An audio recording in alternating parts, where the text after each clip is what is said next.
And just as a reminder, this event is going to be recorded. So if you do want to ask a question anonymously, feel free to send it to one of the speakers or myself in the chat, and we'll just ask your question anonymously. So no need to turn on your camera if you don't feel comfortable doing that. And we'll go ahead and get started with some brief introductions before the speakers get going here, and that way it gives people some time to join the presentation. So good evening, everybody. My name is Cristina Martinez. And I was the internal president of Mi Mentor's California region from 2020 to 2021. And I'm really excited to be here with you all. And for those of you who are new to Together We Mentor events, welcome. And please sign up on Mi Mentor's website. It's here on the bottom right corner. I hope everybody can see my screen okay. So log on to www.mimentor.org and make your profile. It's another great place to connect with the speakers and also join events like this in the future. And now I'll have the speakers just do a brief introduction. So if we could start with Gerardo and just what your name is and really where you'll be going to school next year.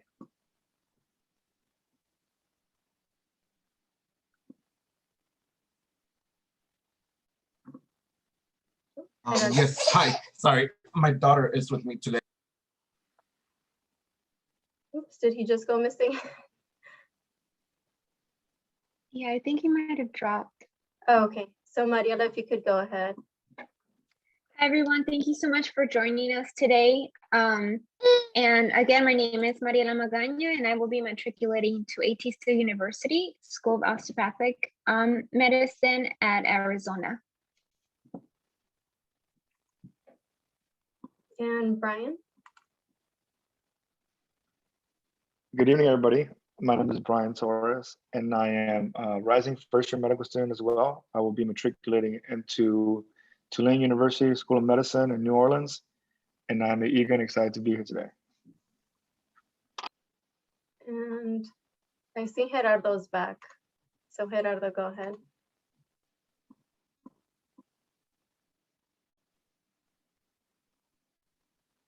Yes, sorry. My name is Gerardo Ramirez, and I will be matriculating with Mariela as well at AT Still University School of Osteopathic Medicine.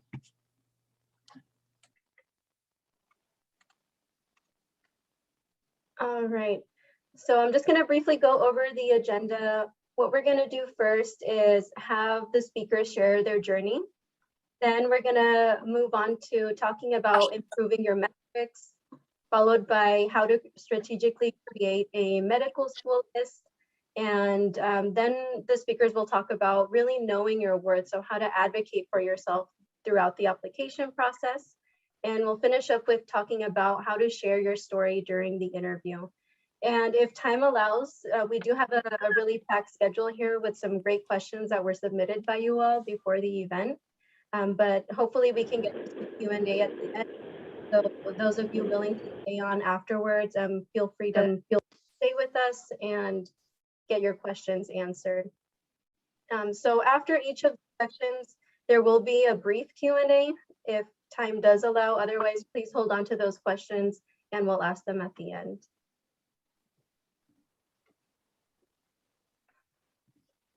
All right, so we're going to jump right into how these speakers embrace their journey.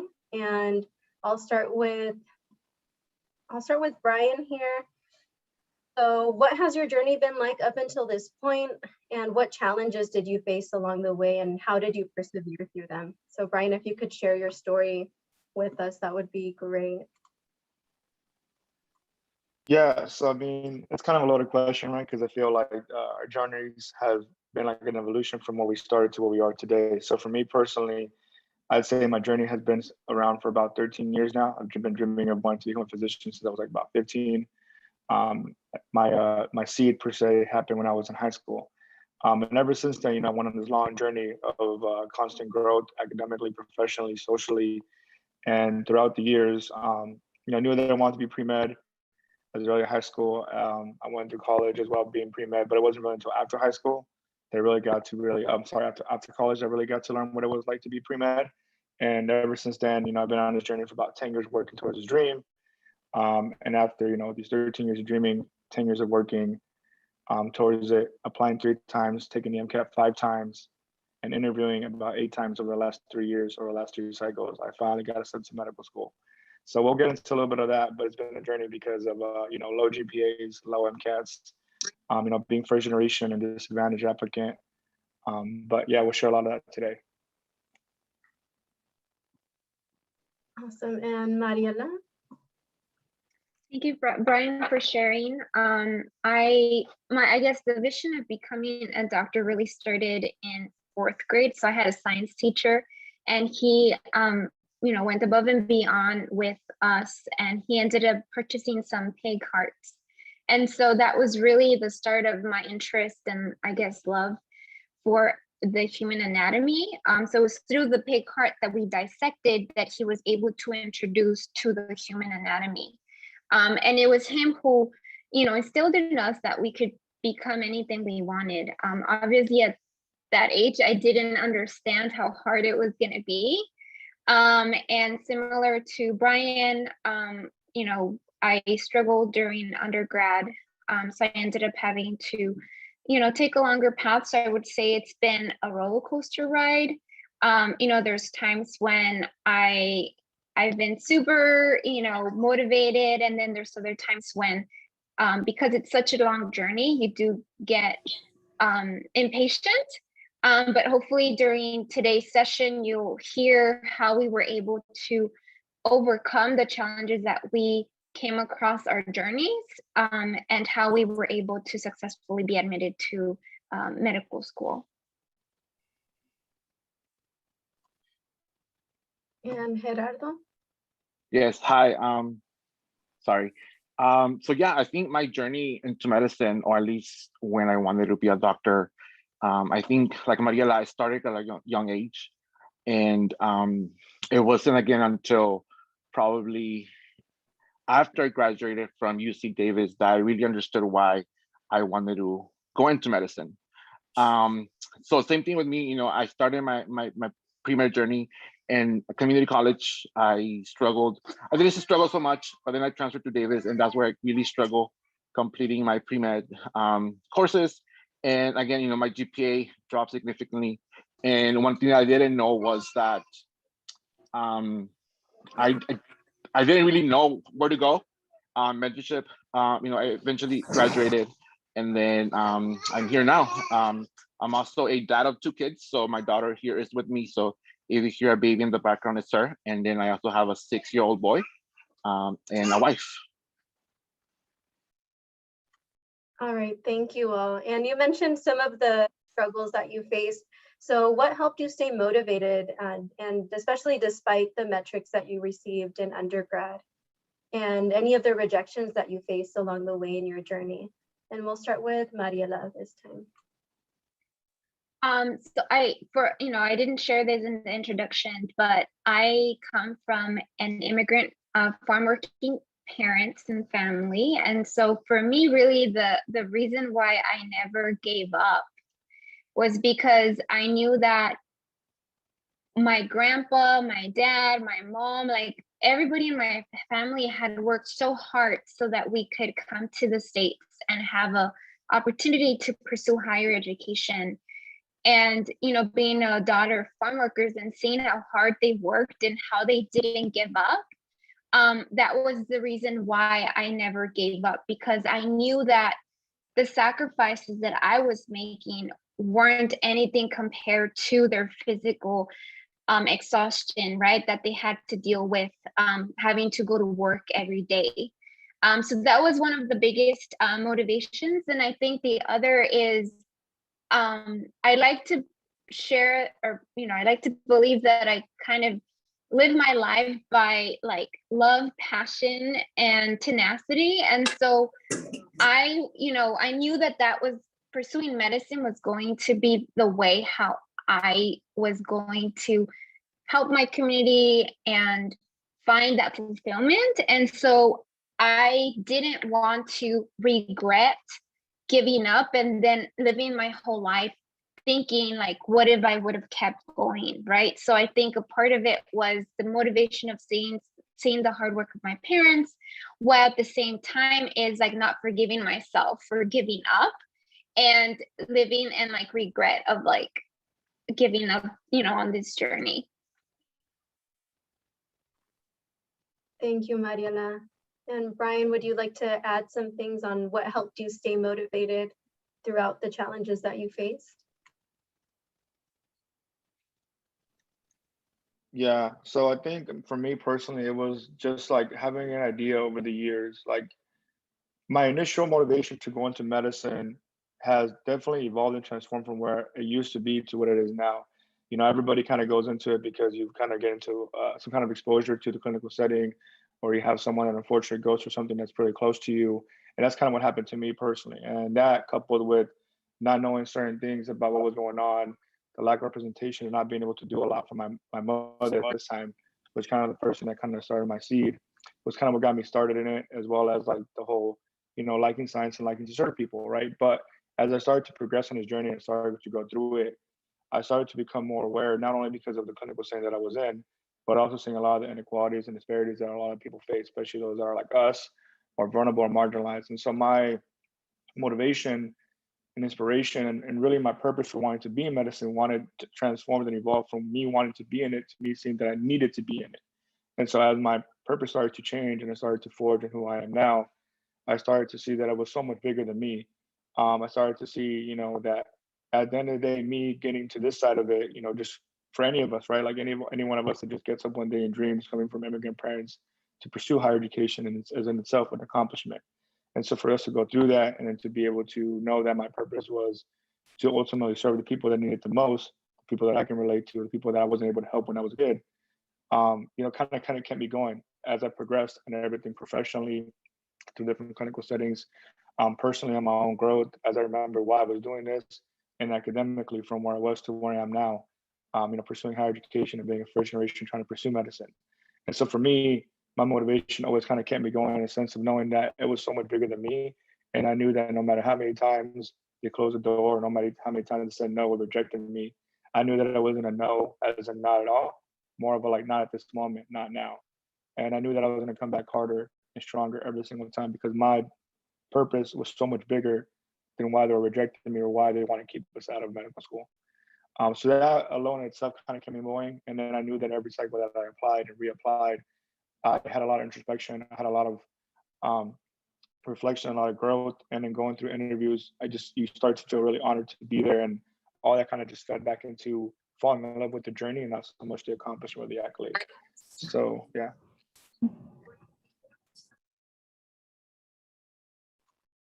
Thank you, Brian. And Gerardo. So I think, you know, for me, you know, it's a combination of everything that Mariela and Brian mentioned. You know, my parents always told us, you know, you need to get education, you need to do more for yourself. We didn't come to this country just for nothing. And I think being the oldest, I had that pressure of okay, I need to do something with my life. I just can't graduate high school and you know, stay here. And honestly, I did quit medicine. I did quit medicine several times. I told myself, I can't do this. I won't go far. My GPA is not the best. My GPA is the worst. And I did look into other fields. I looked into nursing. I almost enrolled into a nursing program. I almost enrolled into a midwifery program. And I just kept asking myself, you know, why am I going into this field of medicine if I know that academically I'm not there? You know, academically, I don't show the strength that many students in my shoes are really showing. And then, you know, I reminded myself that, you know, through all this journey, the people that really teach me or really taught me, you know, why medicine has been the communities that I have served.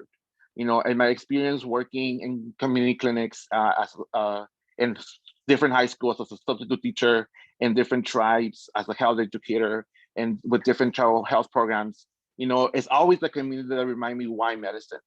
And for me, it's more about serving and working with the community, not to only address all those issues that, you know, we see in terms of social determinants of health, but also giving a voice to the community, you know, giving a voice to the community so they can be heard, you know, fighting for social justice issues that for so many years, I just think about my own life as a child, and I keep thinking, all those issues that I was faced as a child, these issues keep emerging in now. So for me, it's why medicine, and it's always back to the community, addressing those social injustices, health inequities, and really having a structural change. And I think in medicine, the lack of representation and the lack of Latinos when we're serving communities of color really matters. We see that when the patient is able to relate to the physician or to the provider, we improve health outcomes. So eventually I didn't quit. My wife told me that she didn't want me to be a midwife, just because midwifery translates into partera. So she was like, I don't want you to call you a partera, because that just doesn't go with you. But I just came, I when I had my son, I wanted to give up too. Like, how can I go into medicine having a kid, now 2 kids? But I think the reminder that was always there working for those communities just really kept pushing me forward, not to give up. Yeah, I mean, I can keep going, but I'll just stop. Yeah, thank you all for making such great points. And the next question I'll ask is, how and where did you seek guidance, and how did you build a support group? Because it sounds like, a lot of you did have those long journeys. So what on the outside helped keep you going?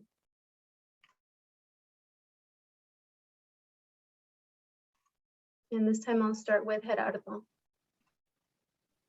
Sorry, I was waiting for you to just call me. So I think it really started with her. I met her as a pre-medical student, and now she's para mi mentor. She's Dr. Carla Gonzalez, and I met her when she was at East LA College, leaving to start medical school at UCLA, and she was the first person that I really encountered who was a person of color, Latina, and from East LA area, where I'm from, that really started motivating me. Really told me what to do. But I think, like any other stubborn, pre-med, I think I just ignored what she was telling me. I kept thinking to myself, I can get into medical school with a B. I can get into medical school with a C. I'll just retake this class later that I failed. But in reality, I was completely lost when I got into Davis. There was no one that looked like me. There was no one that I could relate to. And when I finished Davis, I was still lost. And honestly, it wasn't until I found Dr. Efrain Talamantes, who founded Mi Mentor, who really pushed me to do more for myself. And then Mi Mentor just became a family where everyone in Mi Mentor, had the same goal and had the same ambition to pursue medicine, whether it be a physician or being a nurse practitioner or whatever it is that they wanted to be in medicine. Having that circle of friends really pushed me and telling me to do it and to not give up. I think that was the mentorship that I needed. Then I created, different networks, different mentors, and that's where they really told me what I needed to hear. That they really told me what I needed to do to keep going. And honestly, I think if it wasn't for Mi Mentor, and the people that I've met through Mi Mentor, I don't think I would have made it this far. I think I would have just given up. At the time, I'll probably be working in healthcare though. I did went to grad school and got my MPH, and I probably just had stopped there. But again, it was because of Mi Mentor and the people there who I met that I'm still here. Thank you, Gerardo. Mariela?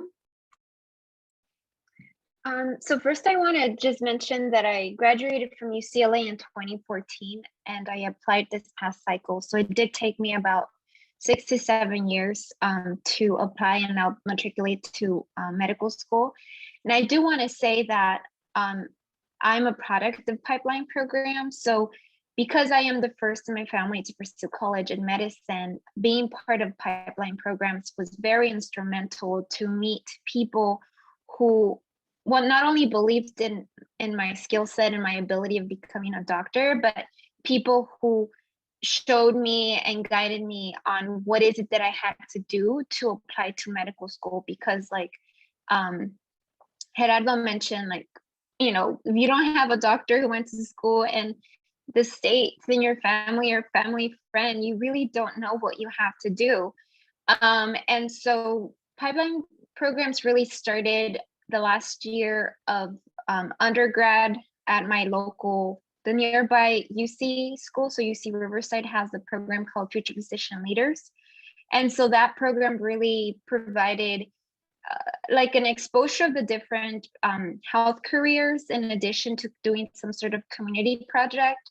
And then the other program is Health Career Connections. So during that program, I was able to meet more mentors who helped reiterate, that I wanted to pursue medicine. But I would agree with Gerardo that I think mi mentor was, I like to say that it's like the glue, like it just put everything together and it gave me the last push that I needed and support that I needed to put my application together. And so I think for the, those of you who joined us today, I think it's important to seek out mentors and to have more than one mentor, right? Because everybody's busy and everybody has different experiences. So you will have a more richer mentorship experience if you have more than one person who is guiding you on this journey. And I will say that, I've had different people throughout my journey, even through my medical application process. I had different people who helped me practice for interviews, different people reviewing my personal statement. But at the end of the day, it was a whole community, right, that helped me. So definitely mentorship. And I could be an extrovert, but I'm also an introvert. And I think it helped that I'm not shy, right? I'm not shy to talk to people. But if you think that you're shy and sometimes, you're a little hesitant to talk to people, ask people for their email and then follow up with an email. If you don't feel comfortable speaking to them in person, I would urge you all to start by sending an email, and hopefully that will start the long-term relationship that you will build with, the mentors that you meet along the way. Thank you, Mariela. And Brian? So I'll keep it pretty short, but because for me personally, I don't think I really had a lot of mentors when I first started. I mean, I'm not going to say I did it all alone. I know that I had a lot of support from friends and peers. But I think as I started to progress on this journey, a lot of my peers that were in my classes at pre-med started to get into medical school, and a lot of them didn't really look like me or identify like me. So for me, it was a lot harder to have those kind of mentors per se. I think I started to develop more mentors that were URM or Latino specifically around. So I graduated college in 2015. And so for me, I think the first time I applied to medical school in the 2018 cycle, I think from there on, it's when I kind of started to build mentors after I had interviewed and kind of started to know more people that look like me and kind of connecting with them. I wish I would have been able to connect now that I'm here, right? Now that I've been involved a lot more, I wish I would have been able to connect with a lot more of mi mentor, or a lot of other people that, I kind of wish I would have had when I was going through it. And for that same reason is the reason why I try to do a lot of that myself, because I try to be the mentor, the leader for somebody that I wish I would have had. But I think now with social media, specifically from 2015 to where we are now, social media, at least at that time, wasn't as big as it is now. But like Mariela said, like for me, networking is huge. Connecting with people is huge. And I think a lot of my support per se was more of connecting with people in medical schools or admissions or people who kind of been through it to some extent, and then kind of just following up with them. And that kind of built my kind of circle of professional mentors per se. Obviously now I have a ton of amazing friends and mentors that are like me, right? But a lot of that didn't really come when I kind of like needed it in the beginning. So yes, if you're here, you're already one step ahead of me because you're already gaining support from us and from mi mentor and kind of already had the curve. But yeah. Thank you, Brian. And for this last question, before we move on to the next topic, what activities do you believe helped enhance your application and really helped you grow during your gap years? And if you could also touch on how you organized your time so you can manage all these different responsibilities. And we'll start with Mariela. So after graduating UCLA, I I wouldn't say I explored different career options. So I did work as a health coordinator with Health Corps at a high school, providing, promoting nutrition and physical health. And then I worked as a policy advocate in my hometown. So I was, introduced to the whole world of policy and community organizing. And then I went back to the clinical setting, working as a data quality analyst at an HIV clinic. So I will say, now in hindsight and looking at my journey, I feel that I'm a better equipped med student because of these lived experiences that I have, because it not only has helped me grow professionally, like help different skills on working with teams and different personalities, but also having actual work experience on creating change in underrepresented communities, right? And topics like affordable housing, environmental justice, water access. So these experiences really helped me better understand what I call the back office of medicine, right? Working as a office assistant, like I learned about health insurance and what they cover, what they don't cover, patient compliance, like are they taking medication, are they coming to appointments?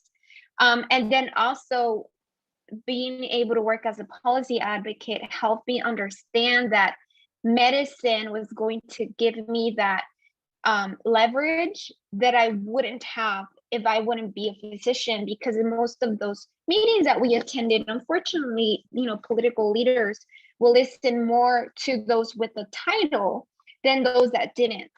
And so through these experiences, it helped me gain the skills that I know will help me be a better provider, but also a better leader in the community that I seek to work at in the future. Thanks, Mariela. Brian, can you briefly touch on some of the activities that really you feel like helped enhance your application? Yeah, so for me, I applied to medical school 3 times, so the third time applicant. I think for me, it was about the first time I applied, I kind of came to realization that, I didn't want to wait, because I knew that why I wanted to be in medicine. And I felt for so long that in order for me to do certain things that I wanted to do that I was passionate about, I needed to become a student doctor or a doctor. But then I realized that even though it wasn't where I wanted to be, I still was well equipped with a lot of things that a lot of people that, that come from where I come from didn't have, like an education and whatnot. And so for me, I started to start focusing on things that I was passionate about, that I wanted to start doing, that I envisioned to do one day.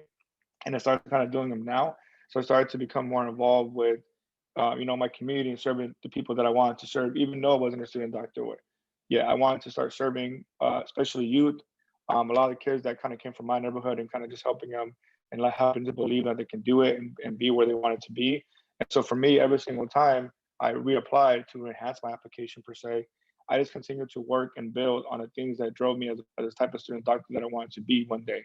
And that was academically, professionally, and personally. So academically, I worked on my increasing my GPA, did a master's, I got involved in research.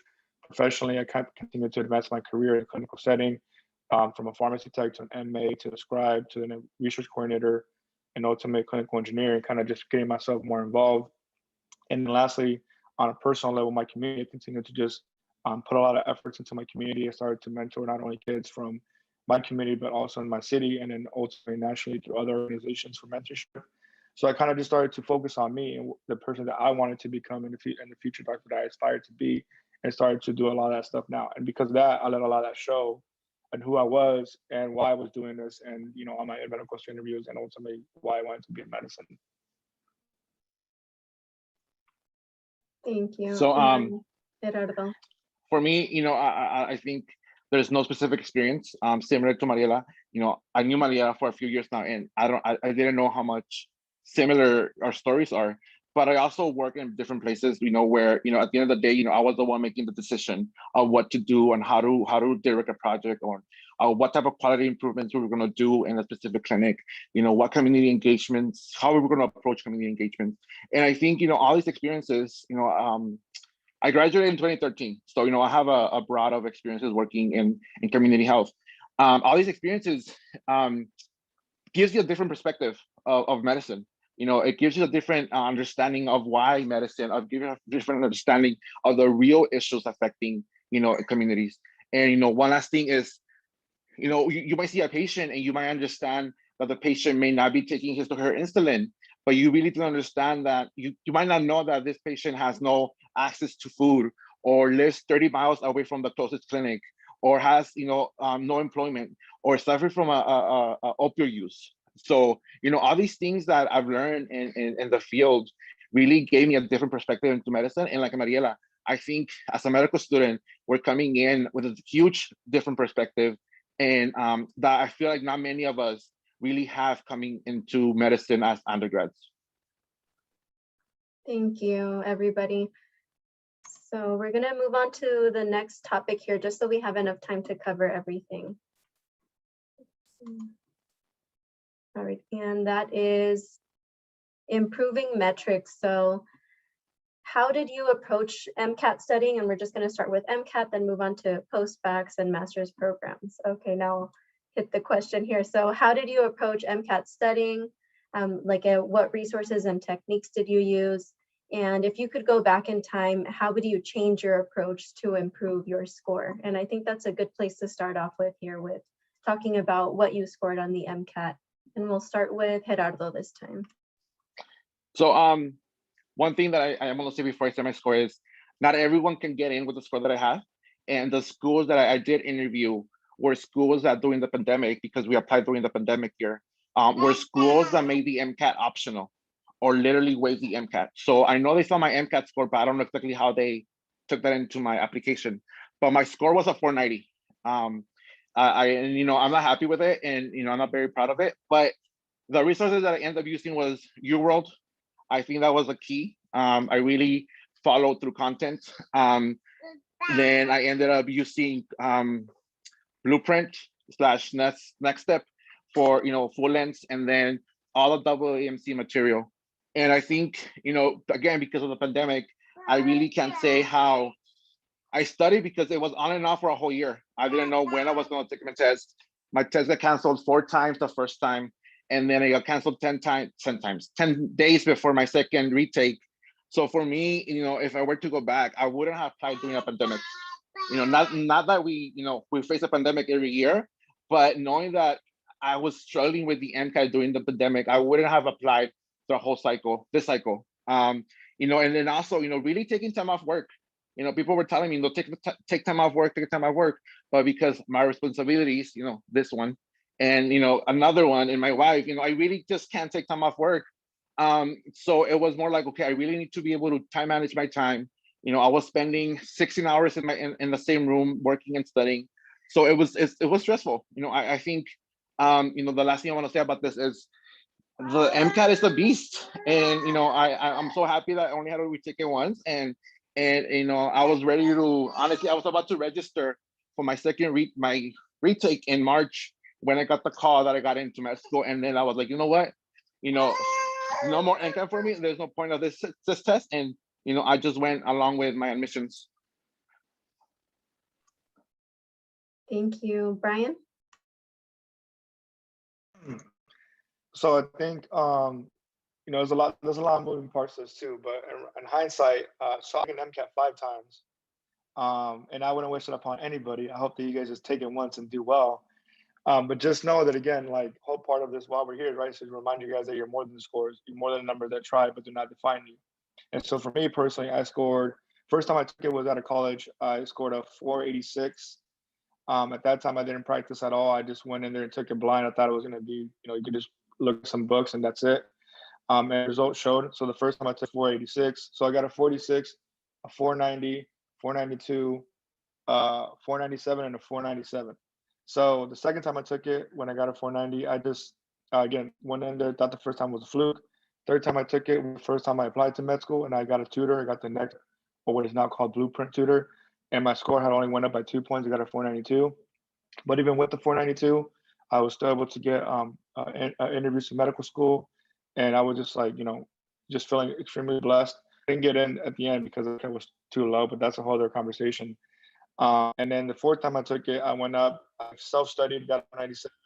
And then I studied again, took in the pandemic and got a 4.7. And you know, my scores kind of just flopped a little bit in the sense that I did worse in the section that I had always done better in, but my sciences went up. And something that we'll probably talk about later when it comes to medical schools is that some schools will take the highest score that you've received in each section and put like a composite score of all the retakes you've had and kind of give you like a super score. So there's some schools that will do that, and that kind of helped me with other schools and kind of put me a little bit above the 500 range. Thank you, Brian. And if you could just briefly in like 2 sentences share with the audience here, if you could go back in time, what would you do to improve your score? Oh, yes. Me or Mariela? Sorry. You and then Mariela. Okay, sorry. I mean, now in hindsight, you know, along the way, I started to learn how to practice and how to take the test better. I started to realize that it was more than just trying to memorize all these facts. It was really just learning how to take the test and how to actually like practice and review and understanding it. So in 2 sentences, again, hindsight, I would have probably a lot more UWorld and didn't finish it. I would do a lot more of double AMC, word banks, online practice tests, probably would have done it twice. And there is a really good resource by another military fellow, Sam Garcia, who wrote an amazing study plan, which I think is a gold standard, which we can probably share with you guys later. That's my word of advice. Thank you, Brian. And now Mariela. So my score was a 494. And what did I do? So I ended up doing the UWorld question bank as well.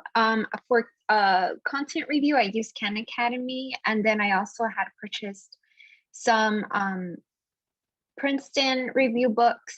And then I had also, somebody had given me exam cracker books. So I used that as content review.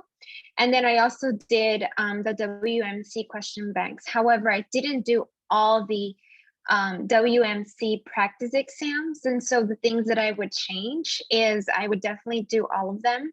And if I could, I would do them twice. Obviously, you know, sporadically so that I forget the questions and then come back and retake it. The other things that I would change is not, given that I don't necessarily have, I mean, other than the fact that I was paying rent in LA. So all of this was during COVID. So I signed up to take the test basically September, which is like the last date to take the test. So again, COVID happened. I ended up relocating back home. At the time, I was still paying rent for my apartment in LA. So I knew I had to pay rent. But other than rent, I didn't have other obligations that I had to like pay for. And so I had always like, didn't want to be in debt. I always wanted to work. I didn't want to ask parents for money. So what I would change is definitely taking time off work.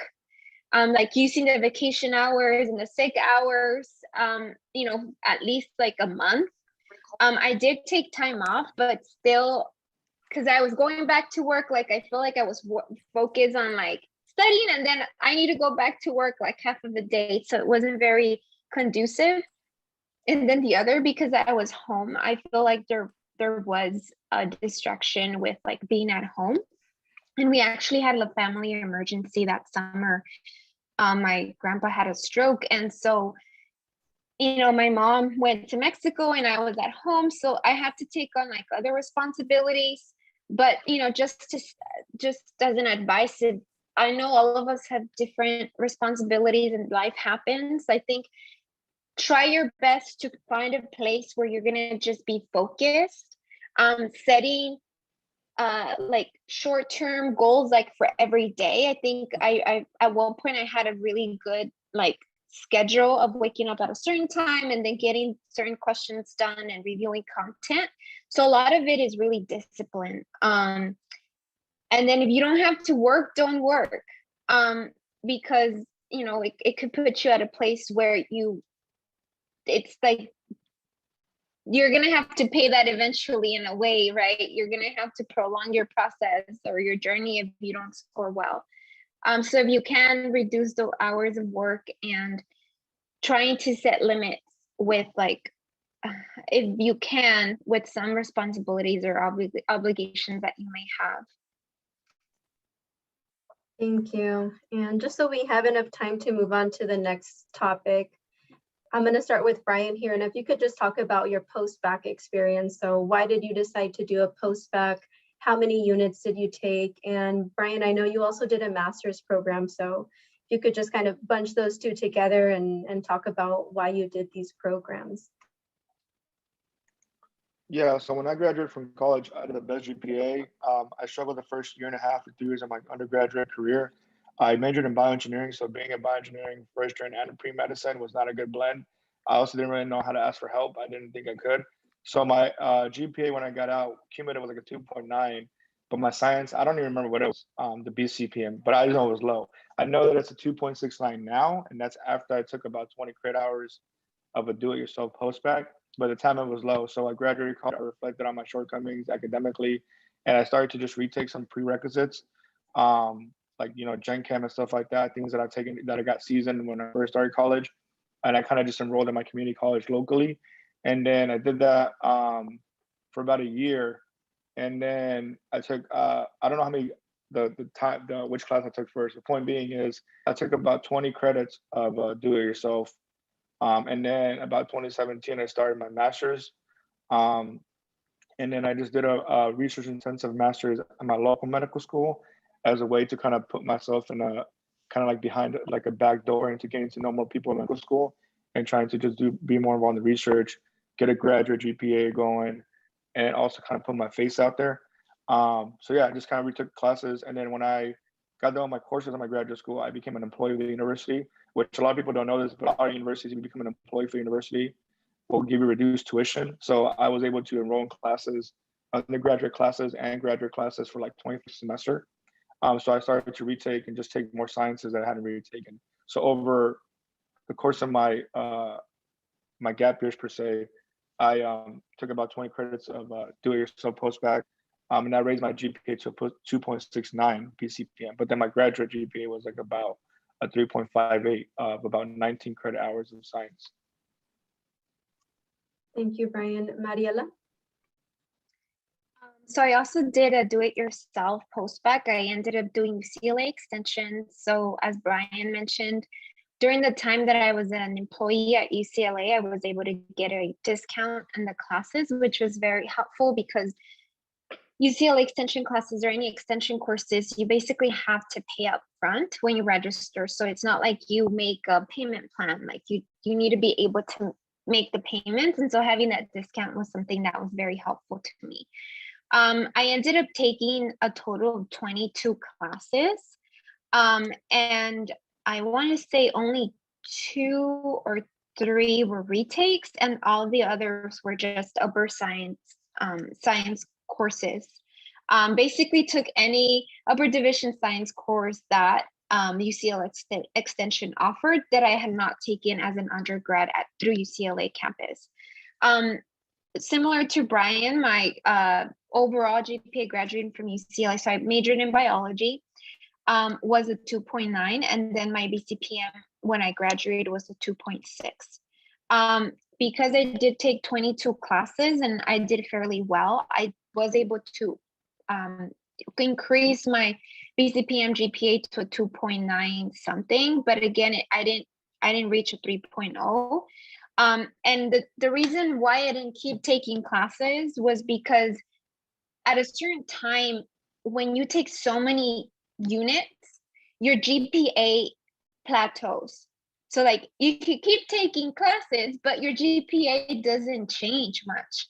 So I knew that I just had to give it a chance. And so I think for those of you listening today, it's like at one point, you just need to give it a chance because you don't know if you're going to get in until you apply and you give it a chance. So if your GPA is not at where you're at, but you've shown a trajectory that your grades have gone up and you gain the study skills, you should definitely take that chance and apply.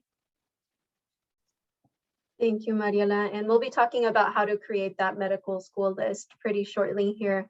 But Gerardo, if you can also talk about your post-bac and your master's program experience.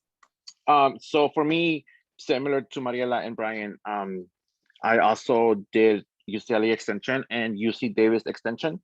I did graduate from Davis in 2013. So when I graduated from Davis, I ended up with a cumulative GPA of a 2.54 and a BCPM of 2.01. So extremely low. And then by the time that I applied and I took about, I want to say 45 semester units at the end, that's how much they calculated, 45 semester units with a post-bac GPA of a 3.54. My GPA went up to a, science GPA up to a 2.4, I think it was, that the WMC calculated. So it's, again, still pretty low. I mean, actually it's extremely low, right?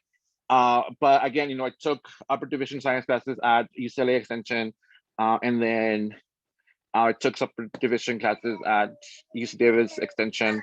And then I decided to apply to a graduate program, not because I felt that it was going to help me to get into medicine. I think that's a question that I get a lot, did you apply to an MPH to help you get into medical school? And the answer is no. I have always been interested in community health and policy. So one of the things that I wanted to do during medical school was do an MPH between my third and fourth year, or second and third year. And so I told myself, you have a kid, you have to raise this human being, why not go to grad school and do the MPH? And, I was juggling, working full time, raising my son, and graduate school. And I think even though the grad school GPA did not count for anything when it came to applying to medical school, I think it did really show my commitment to working in the community, because everything that I addressed in my capstone project was working with the community and serving the community and serving the underserved.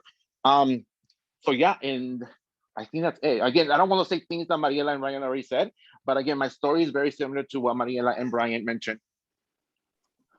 Thank you, Gerardo. And you all had some other great questions about post-baccs and masters. So if you can stick around a little bit later tonight, that's a great time to ask them. But I do want to move on now to the next topic, which is how the panelists created their medical school list, because that's a really important topic here. All right, so I'll start with Gerardo this time. So where did you look for information regarding what medical schools weigh more? For example, whether schools review the last 60 units of your GPA or your post-bac experience, or the things that you're doing in the community. So I ended up applying to about 40 MD schools and about 10 DO schools. And the medical headquarters, I believe it's called. That's the biggest resource I use to know exactly where to apply. So I ended up applying to all the schools in California because obviously, I want to stay in California. But I also ended up emailing every single school outside California and asking them, hey, this is my situation. And I explained my situation with post-bac. This is my GPA. This is my GPA now. What do you think I should do if I want to apply to your school? And that was key. That was key and really knowing where to apply and how to apply. Because a lot of the schools were telling me, you're not going to make it to our school because you don't have the cutoff GPA. So I didn't bother to apply to that school because the cutoff GPA was a 3.0 regardless, and my post-bac GPA was a 3.7, a 3.54, right? And then some other schools were telling me, oh, we'll focus more on your last 20 units in post-bac if you did more than 20 units in post-bac.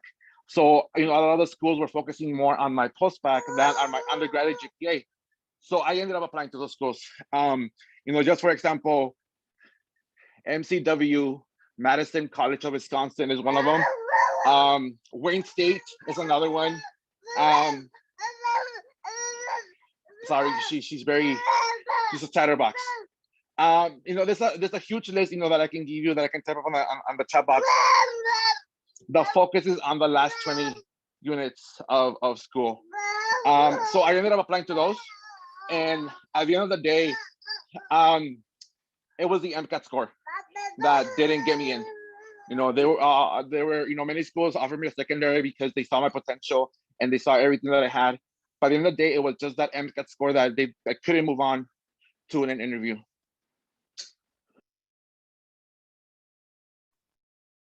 Thank you. And Brian, what about you? Did you also reach out to AdComs when it came to asking about where your stats were at and how competitive you were for their programs? And what other resources did you use? So I'll say yes and no. So I definitely agree with everything Gerardo said, and I did a lot of that myself as well. But before I get into that, I want to say that for me personally, so the first time I applied to medical school in 2018, cycle for 2018-2019 cycle, I had only applied to 3 schools, my 2 state schools, because I wanted to get my state residence and I wanted to go to my home school, and then 1 out of state school, which is Indiana University. And that was a school that ultimately ended up giving me an interview with the 492. But because I got my MCAT score and I said the 492, I didn't even bother to apply to any other schools because I thought that no one would give me an interview. Indiana, surprisingly, is one of the only schools, I think, or maybe like University of Rochester, that doesn't have a secondary. So they saw my score and they still thought that I was good enough for an interview. So they gave me the interview. And after that, you can only imagine my excitement getting a really bad score and then having an interview by the same week. Indiana didn't get in because I interviewed about January and then I didn't get in. I got feedback because they gave me feedback and they told me that based on my MCAT being a 492 relative to the competition pool of everybody else's MCAT, they just recommended I reapply. So okay, to retake and reapply. And then when I applied the second time, the 2019-2020 school, I had done a lot of reflection, and I kind of what I talked about earlier was I started to realize, you know, who I am, who I wanted to be, and the physician that I ultimately aspired to be. And I started to pick my schools based on the schools that I knew that would help me become who I needed to become, not who I wanted to become. And so when it came to picking my schools, I knew that I had a vision of who I wanted to become as a physician, and ultimately started working backwards from there in the sense of like trying to understand, okay, what school is going to help me get to where I want to get to. Ultimately, at the end of the day, a lot, like you just want to get an education. That's all that matters realistically. But if I can find a school that's going to help me be the best fit to help me become who I need to become, then therefore I'm no longer trying to sell myself to them about, you know, why they should choose me, but rather why is it that I need to go to your school for me to accomplish things that I want to accomplish for my people. And once I started to realize that and picking my schools from that, I started to kind of get my list going. And so when I applied the second time, I applied to about 28 schools. And before the pandemic, this is the 2019-2020 cycle. And they're all MD. And the reason why I didn't apply DO was because at the time, I had kind of already started to just think about the schools that were in my state and then Indiana again. And so I didn't apply for the fee assistance for DO.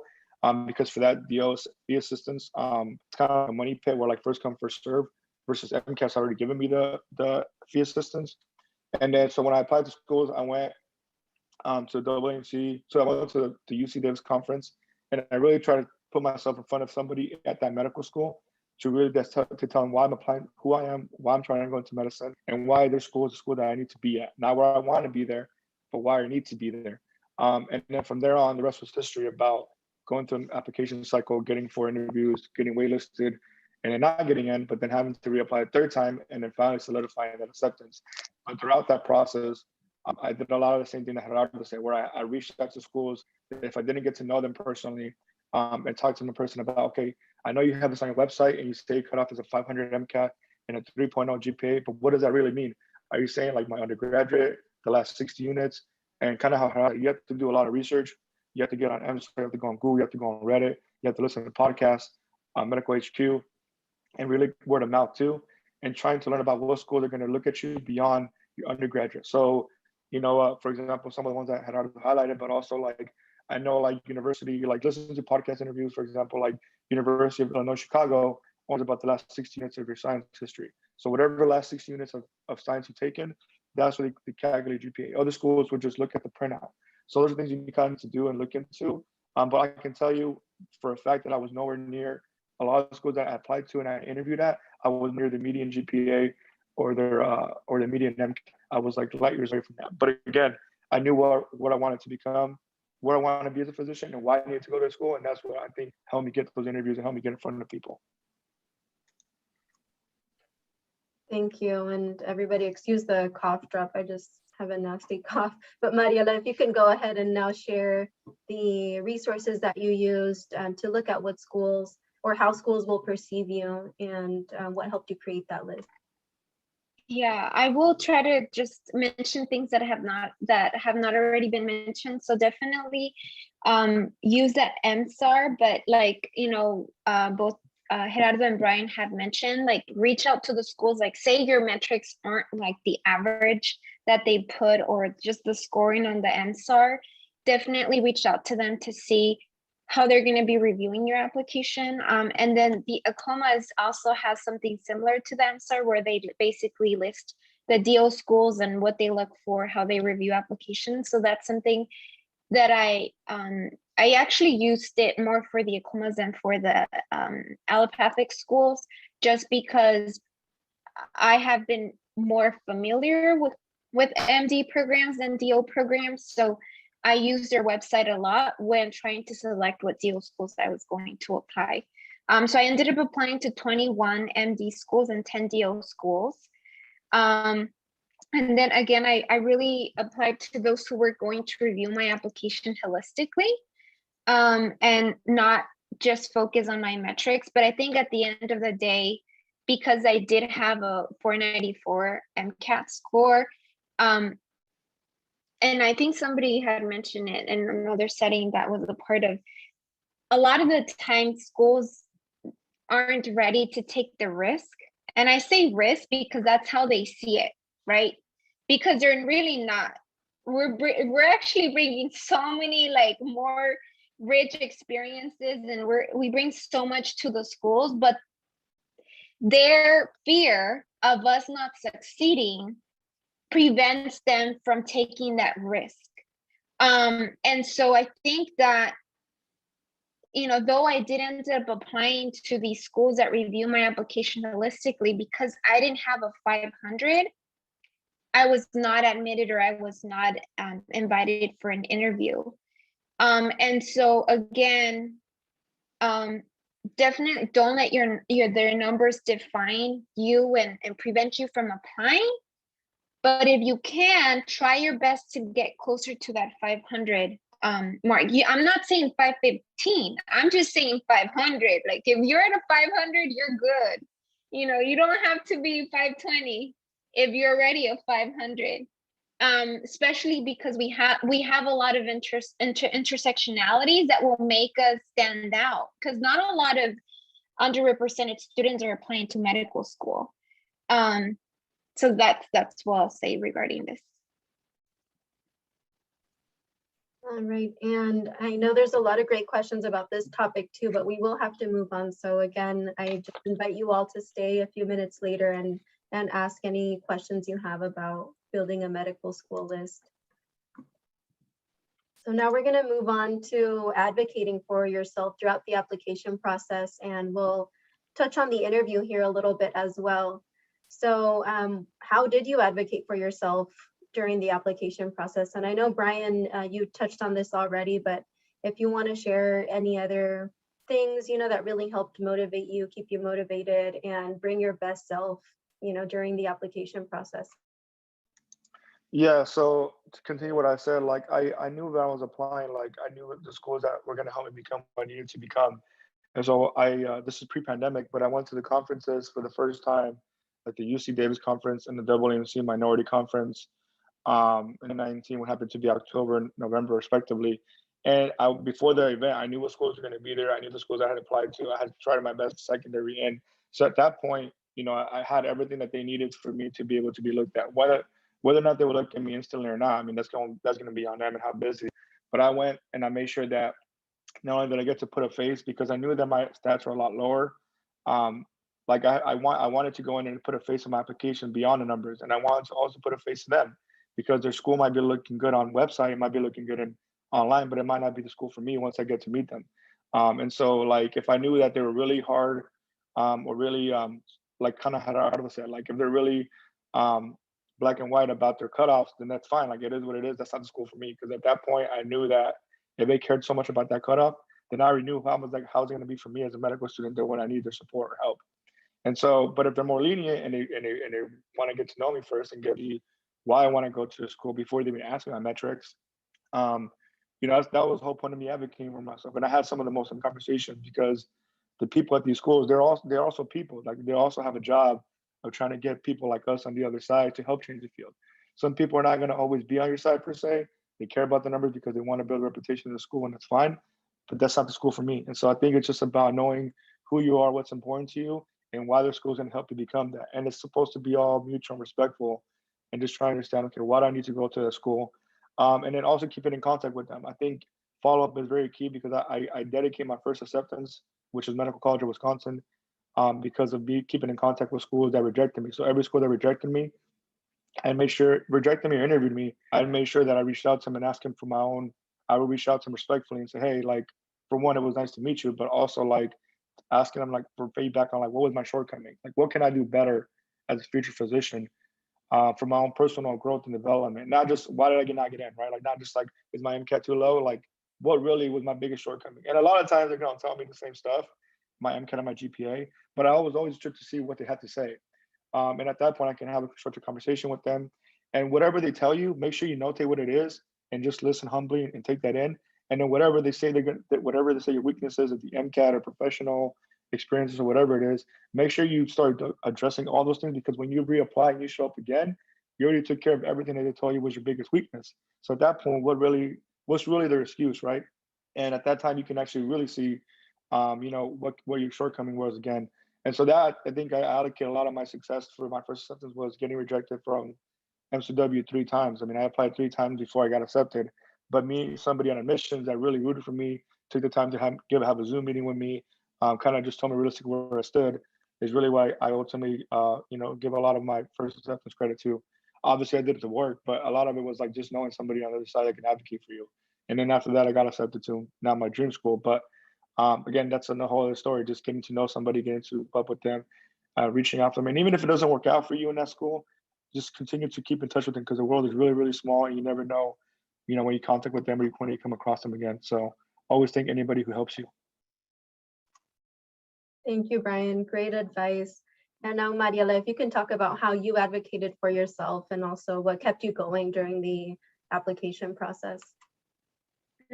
I think, so I'll start by saying that it's going to be a very hard and emotional process going through the whole application process. So you definitely want to identify who those cheerleaders are in your life, who are those people that you could go to just share how it's going, right? People who you trust, and people who will remind you to keep going and to don't get discouraged after getting denial letters or emails. So what helped me, I think, prepare for my interviews was do mock interviews. So mi mentor does MMI. Together we mentor events, so I definitely made sure that I at least attended one. And then I also had mock interviews with one physician who we basically did a mock, right? Like at the moment we turned on the Zoom camera, it was interviewing. Like we didn't even did like a casual hi, because we were doing a mock interview. So we pretended we didn't know each other. And he asked questions, he took notes, and then he provided feedback. And during that mock interview, we reflected on what were my strengths and what were my weaknesses. And one of the things that, as we mentioned, was metrics.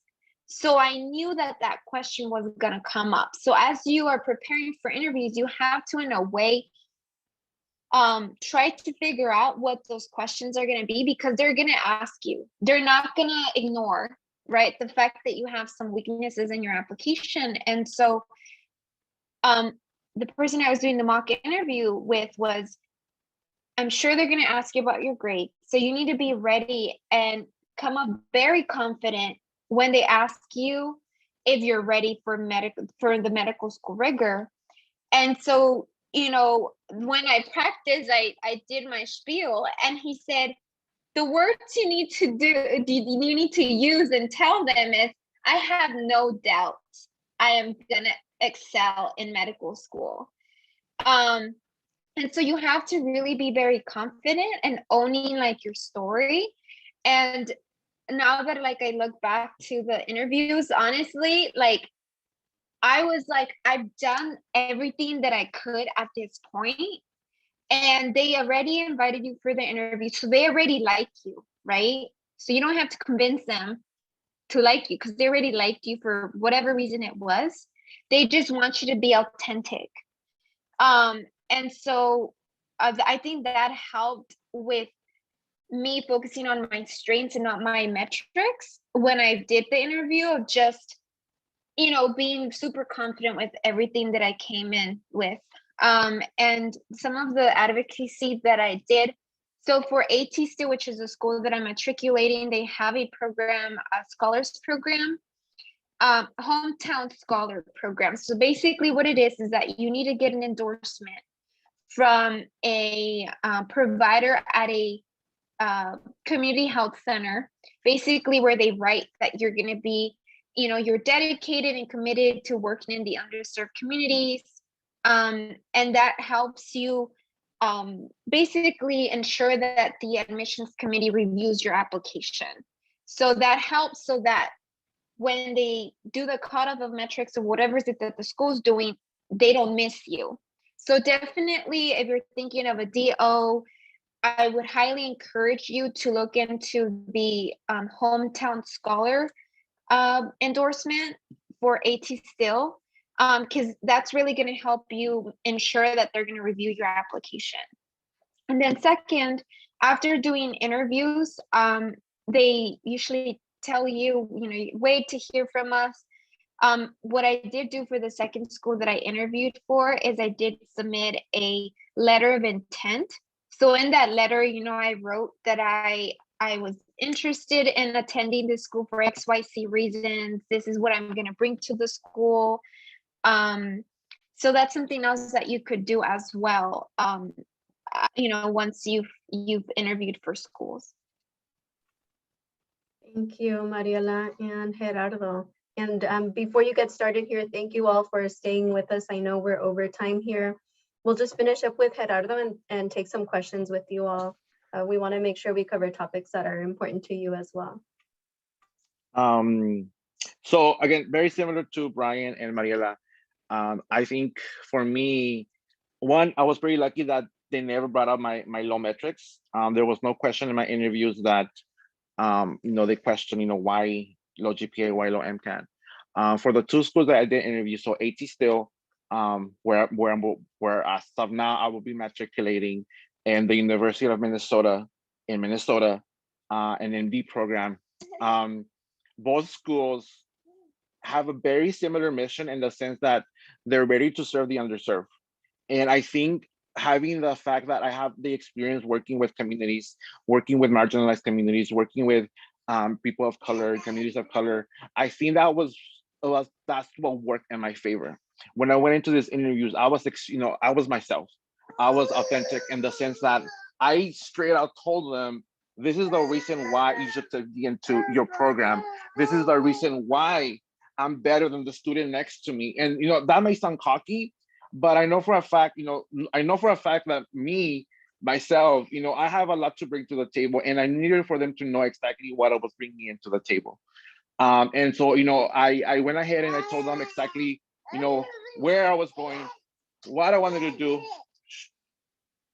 And I made sure that for me, I really connected to their mission. You know, because those are the students that they really want to see, you know, connected students who fit their mission. And, you know, throughout the whole interview process, you know, especially for the second interview, I really connected with everyone in the sense that the physicians who interviewed me, you know, they had never met a student who, I mean, and they told me this, you know, we haven't seen many students who have your background in the sense of your experience in working with communities. You know, we haven't seen X student bringing this into medical school. You know, you bringing that different perspective into medical school. So, you know, different things like that I needed to make sure for them to understand. You know, I don't want to keep going, but another thing that I did help, you know, was that my commitment to serving the underserved, because of AT Still does focus on serving the underserved, and getting that hometown scholar endorsement also helped me tremendously. Thank you, Gerardo, and everybody for all your insights. Before we do that, any closing thoughts for the attendees here, and then we'll move on to some questions that were asked in the chat. And this time we'll start with Brian.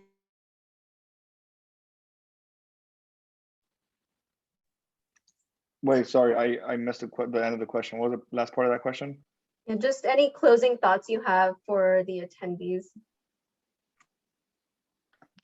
Oh yeah, I mean, obviously we said a lot, but we didn't say everything, right? There's so much to this journey, and I think the biggest thing is that we get so caught up in just trying to get accepted right away and to get in right away. And I think in hindsight, I kind of how Mariela said too, like I'm really grateful for the growth years that I've had, not the gap years, but the growth years, because had I not had, obviously we all want to get in right away, but had I not had to go through what I went through the last 6 years per se, on all aspects of my professional, academic, and personal, like I wouldn't be half the person I am today. And it's hard when you're going through it. I know it's easier said now than done because we're on this side per se, but like, again, like no one knows, the dark times, right? No one knows what we all have to go through to get here. And it's not to say you have to always suffer, but a lot of that adversity, a lot of that resistance you're going to face is going to help, make you more callous, make you who you are today. And you have to just embrace it. I think for me, I started to just fall in love with the game and not so much, get into the side. I obviously wanted to get in already, but I think it's really easy to lose sight of the journey and the growth and everything you're doing, because everything, no matter if it's pharmacy tech or you're working in policy or you're a public health expert, like just try to make the best of it. Try to learn something. Like I know some of the things that I've learned, like have come from some of these times where I just didn't think I would get anything out of it per se. But like they ultimately forge in who you are and just trying to remember why you're doing it, who you're doing it, and just trying to make a difference in someone's life in whatever small role that you have. Thank you so much, Brian. Mariela? So there is 3 things that I want to say. One of them is I encourage you all, if you haven't already started trying to shift the mindset of failure to growth opportunities, definitely try to do that as much as you can, because it's when we don't do something well that we have a better understanding as to how we could improve. So if we are always getting 100% on everything, we're not going to grow as people, right? Because we're just going to be, oh, I'm good as I am. I don't need to change anything.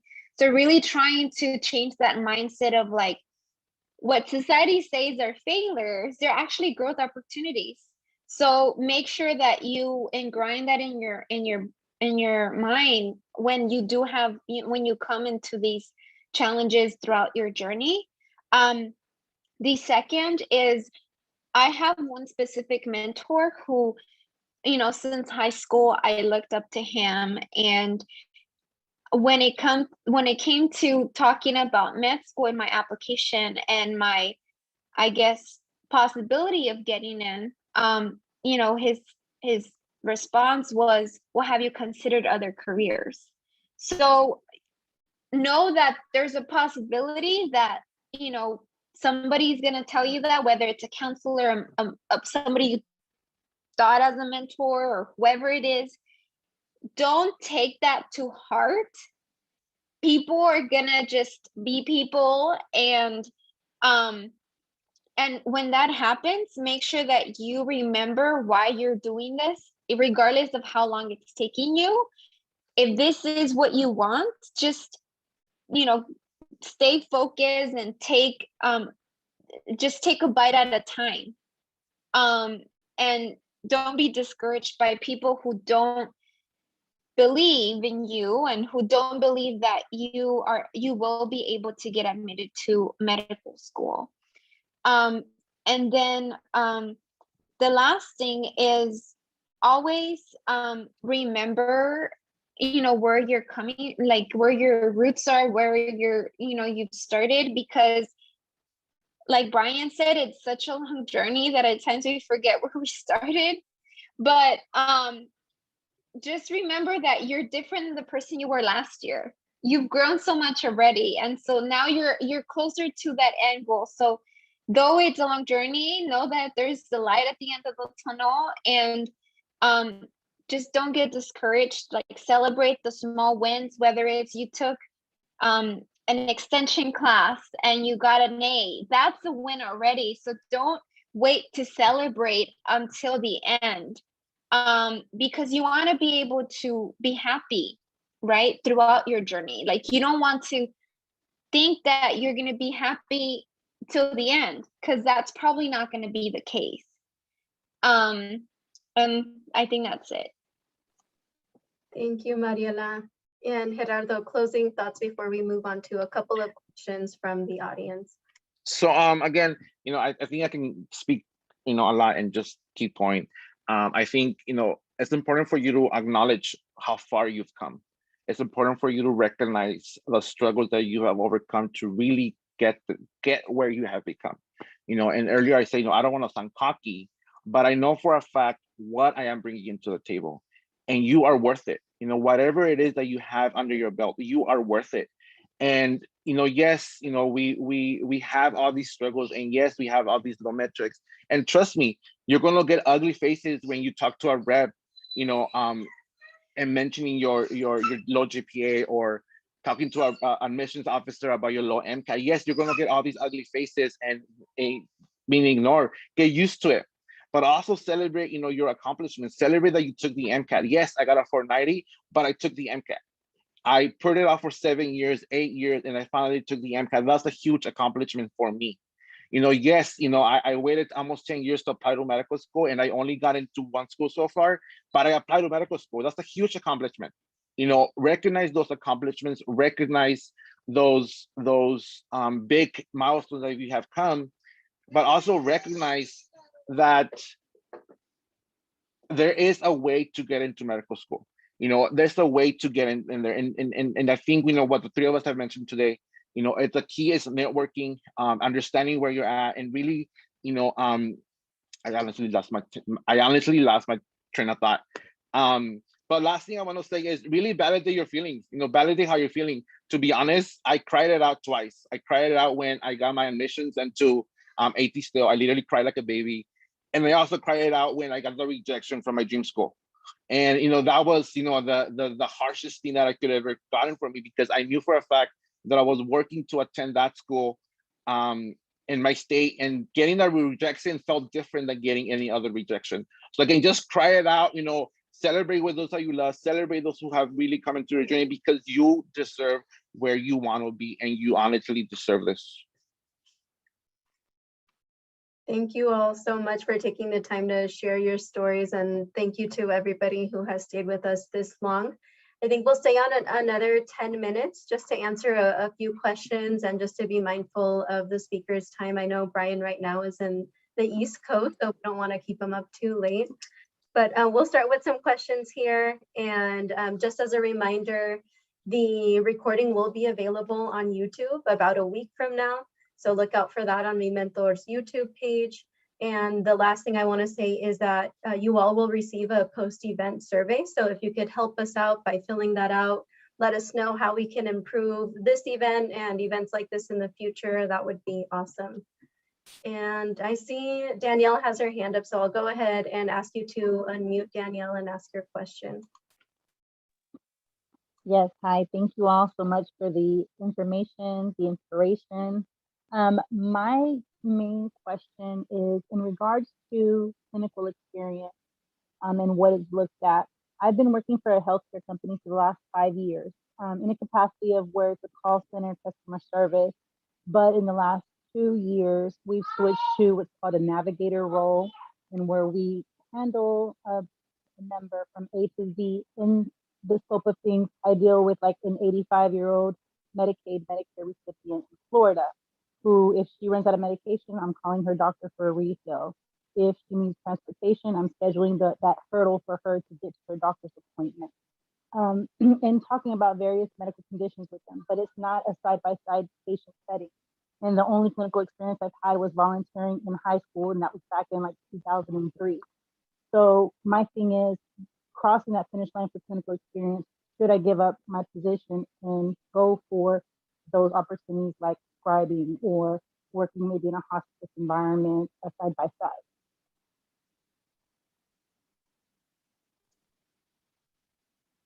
Right. I'm not sure who. I can answer that one. And honestly, when it comes to clinical experience, do what you want to do and what you feel is right for you. I think when it comes to pre-meds and clinical experience, I think we really want to try to check off all the boxes and try to do what everything is doing, you know, the scribing, you know, being the medical assistant or whatnot. You know, for me, you know, I worked with medical insurance for like 2 years. And, you know, I gained a lot of insight into medical and different state programs. And then, you know, again, you know, do what you want to do and really do what you are passionate about. If it's passionate about what you're doing right now, do it, you know, and then you're going to find a way to connect what you're doing into medicine, because medicine has different routes. Medicine has different ways to look into, there's different lessons to look into medicine. It's not only the science, and it's not only the scribing or not only the clinical experience working in a hospital, but it's also all the social aspects into medicine that people tend to ignore. And I think that's what, you know, it's going to really bring you and make you stand out when it comes to applying.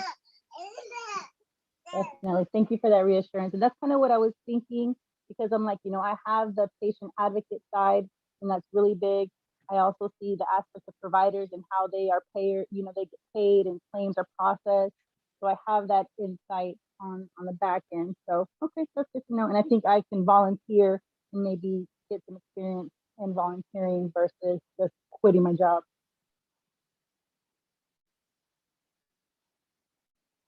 Thank you for your question, Danielle. So I did see a question in the chat about applying with DACA. And I do just want to point out that we recently had a conference, Mi Mentor did, on how to apply to health professions with DACA, and we will have events like this in the future. So to the person who asked this question, I will direct you to the YouTube page, and I'm not sure if any of our panelists can answer questions about applying to medical school with DACA and that experience. So the only thing that I would say from people that I know who applied with DACA is you definitely want to either go through MSAR or like, hopefully the YouTube that you're going to be directed to has a list, or they mention where you could get a list of schools that take DACA students. So I think you definitely want to make sure that you're applying to the schools that are taking DACA students, so that you don't end up wasting money on applying to schools that are not taking applications. Thank you, Mariela.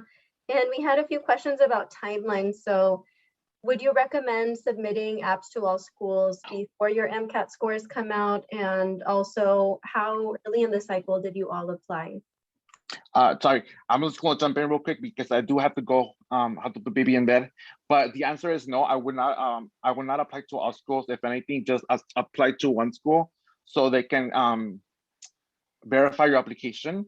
And then for whatever reason, you know, you'll get your score back in 4 or 5 weeks, and your score is now where you want to be, and you feel like you shouldn't apply. You can just withdraw your application from that one school. And if you decide to apply to the school the next year, then you will only be reapplying to that school and not every single other school that you potentially could have applied. So I would honestly wait, because it does take time. There's no point of applying to all the schools all once, because it takes about 5-6 weeks for application to be verified. And you know, I do have to go. It's baby's bedtime, but please do reach out to me. I know I saw a bunch of questions about how to tailor your personal statement or how to address certain things with a low GPA, especially in your personal statement. And I think I just repeated that. But you know, do reach out to me. I'm more than happy to jump on Zoom or on a phone call to really, you know, help you with whatever it is that you need. I did post my email in my Instagram in the chat box, and Christina posted our contact information. So, but please do reach out, and I am more than happy to help anyone that might need the help. I am gonna leave. So again, thank you so much for, you know, listening to us. And, you know, I wish everyone the best of luck. Thank you, Gerardo. Have a good night. Thank you.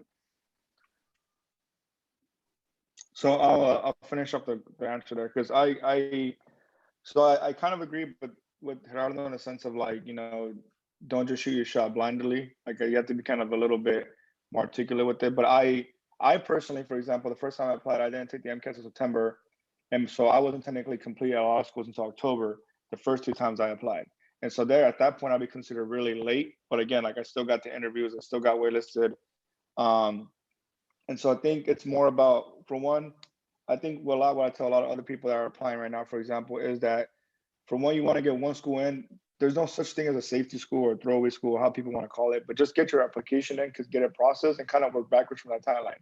If you know you're not going to take the MCAT until August or September, just know that you want to get your application going, your primary application at least verified about like a month before that per se. So that way you can focus the rest of the time on your MCAT. And then while you're still waiting, you can kind of get a head start on MCAS. And when it comes to the MCAT and the MCAS and what schools you're going to be applying to, I think having in your mind like a good 10 schools that you say, okay, no matter what my MCAT score is, I'm going to shoot my shot at the school, because you never know. I think if you don't apply to them, you're never going to know whether or not you could have gotten in there. Because I personally, for sure, like I said before, like I was nowhere near the stats or the medians or the average of the schools that I applied to that I ended up getting interviews at.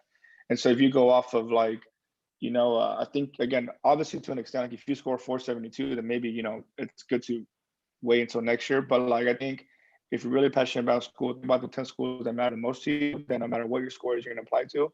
And then once you get your score back, then yeah, maybe you can start adding schools after your application is verified, because what takes the longest is the verification process. After that, you add them. The second, you start floating in like anything. But again, I mean, I applied to some schools September and October, and I still got interviews. So it just depends. I think, again, if you don't apply, your chances are zero. If you do apply, it's better than zero. So yeah. Thank you, Brian. And Mariela, did you answer that? Sorry, I was like scrolling through the questions here. No, it's okay. I'll just say that in an ideal world, you probably want to have like what they say, your package ready. So your MCAT and everything ready by the first month that the application opens, and submit the first month. That's the ideal, ideal. But if you can't, you're gonna be okay too. So I think I just wanted to say that to bring some reassurance to those of you who didn't submit, won't be able to submit in June. Or I think that the application's actually opened earlier this year. If you don't submit the first week it's open, you're gonna be fine. But if you want to be that ideal person, then you could have everything ready beforehand and then submit like the first week.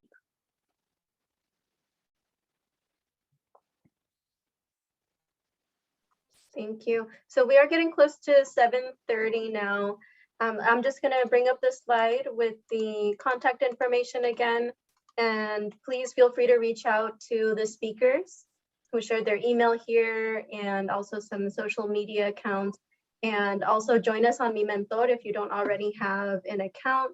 That way it's another way for you to reach out to them and other aspiring physicians and potential mentors. So thank you all again for joining, and thank you to the speakers. I do want to give a big shout out to Gerardo, even though he's not here, because he was the mastermind behind this event. And of course, thank you to Mariela and Brian for donating your time and sharing your stories with everybody. Thank you, Christina, for facilitating. And good luck to everyone. Feel free to reach out to us if you have any questions.